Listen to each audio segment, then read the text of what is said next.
اعوذ باللہ من الشیطان الرجیم بسم اللہ الرحمن الرحیم۔ سبق نمبر 14 مکمل ہو چکے ہیں، پیچھے ہم نے وضاحت بھی کی تھی ان کی۔ بڑھتے ہیں اپنے آگے سبق کی طرف۔ سبق نمبر 15 جز نمبر 1 میم ساکن کے 3 قاعدے ہیں۔ پہلا ادغام شفوی، نمبر 2 اخفاء شفوی، نمبر 3 اظہار شفوی۔ یہ 3 قاعدے ہیں میم ساکن کے۔ میم ساکن کے کتنے قاعدے ہیں؟ 3۔ کون کون سے؟ ادغام شفوی، اخفاء شفوی، اظہار شفوی۔ جی، جز نمبر 2 پہلا قاعدہ ادغام شفوی، میم ساکن کے بعد دوسری میم آ جائے تو میم ساکن میں ادغام شفوی ہوگا، یعنی غنہ کریں گے۔ یہاں پر ایک اور چیز آپ ذہن میں رکھ لیں، یہاں پر کہ میم کے اوپر بھی غنہ ہوتا ہے۔ پیچھے ہم نے پڑھی ہیں 2 چیزیں کہ غنہ کہاں کا ہوتا ہے، پیچھے ہم نے پڑھی ہیں 2 چیزیں۔ کہاں کا غنہ ہوتا ہے؟ نون ساکن یا تنوین، ایک چیز ہو گئی، نون ساکن یا تنوین ایک چیز ہو گئی، اور دوسری چیز ہم نے کیا پڑھی تھی؟ نون مشدد اور میم مشدد پر ہمیشہ غنہ ہوتا ہے۔ یہاں پر ایک اور میں آپ کو چیز بتاتا چلوں، بہت ہی آسان سی، کہ جہاں پر غنے کا لفظ ہوگا نا کہ ہم یہاں پر غنہ ہو رہا ہے کہ نہیں ہو رہا، تو وہاں پر ہم نے 3 چیزیں دیکھنی ہیں۔ کون سی چیزیں دیکھنی ہیں؟ 3 چیزیں دیکھنی ہیں کہ یہاں پر 3 میں سے کون سی آ رہی ہے اور قاعدہ کون سا لگے گا۔ وہ کون سی؟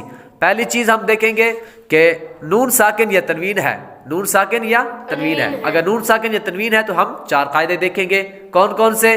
اظہار، اخفاء اور اقلاب، کہ ان میں سے کون سا قاعدہ لگ رہا ہے۔ اگر نون ساکن یا تنوین نہیں ہے تو پھر ہم دیکھیں گے نون مشدد ہے یا میم مشدد ہے۔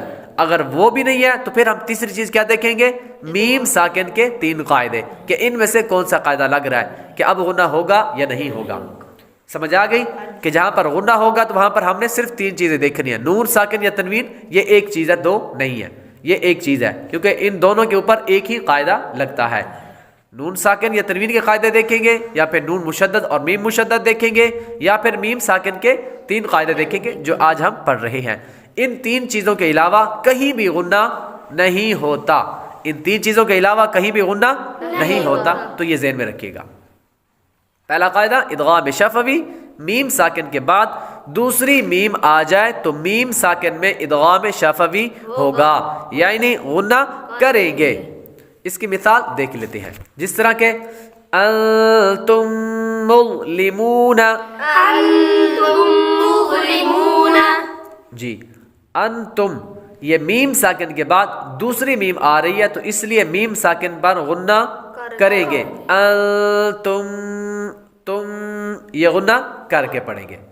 قاعدہ نمبر 2 جز نمبر 3 قاعدہ نمبر 2 اخفاء شفوی، میم ساکن کے بعد حرف با آ جائے تو میم ساکن میں اخفاء شفوی ہوگا، یعنی غنہ کریں گے۔ یہ دوسرا قاعدہ ہے۔ پہلا قاعدہ کیا تھا؟ میم ساکن کے بعد دوسری میم آ جائے۔ اب دوسرا قاعدہ کیا؟ میم ساکن کے بعد با آ جائے۔ بڑے آسان سے قاعدے ہیں، صرف ایک ایک حرف آ رہا ہے۔ میم ساکن کے بعد میم آئے گی تو غنہ کریں گے، آسان لفظوں میں میم ساکن کے بعد میم آئے تو غنہ کریں گے، میم ساکن کے بعد با آئے تو بھی غنہ کریں گے۔ دوسرا قاعدہ کیا ہے؟ اخفاء شفوی، میم ساکن کے بعد حرف با آ جائے تو میم ساکن میں اخفاء شفوی ہوگا، یعنی غنہ کریں گے۔ اس کی مثال دیکھ لیتے ہیں۔ کنتم بہ، کنتم بہ، کنتم کے اندر میم ساکن کے بعد با آ رہا ہے تو اخفاء شفوی ہوگا، یعنی غنہ کریں گے۔ کنتم، تم، یہ غنہ کریں گے، میم ساکن کے بعد با آ رہا ہے تو اس لیے غنہ کریں گے۔ جز نمبر 4 اور قاعدہ نمبر 3 اظہار شفوی، میم ساکن کے بعد حرف با اور میم کے علاوہ کوئی بھی حرف آ جائے تو میم ساکن میں اظہار شفوی ہوگا، یعنی غنہ نہیں کریں گے، یعنی غنہ نہیں کریں گے۔ میم ساکن کے بعد با اور میم کے علاوہ کوئی اور حرف آئے گا، مطلب پہلے 2 قاعدوں کے اندر جو حروف بیان ہوئے، میم ساکن کے بعد میم آئے گا تو غنہ کریں گے، میم ساکن کے بعد با آئے گا تو غنہ کریں گے، لیکن میم ساکن کے بعد ان دونوں کے علاوہ کوئی اور حرف آئے گا تو غنہ نہیں کریں گے، تو پھر کیا ہوگا؟ اظہار شفوی ہوگا، تو غنہ نہیں کریں گے۔ اس کی مثال دیکھ لیتے ہیں پہلے۔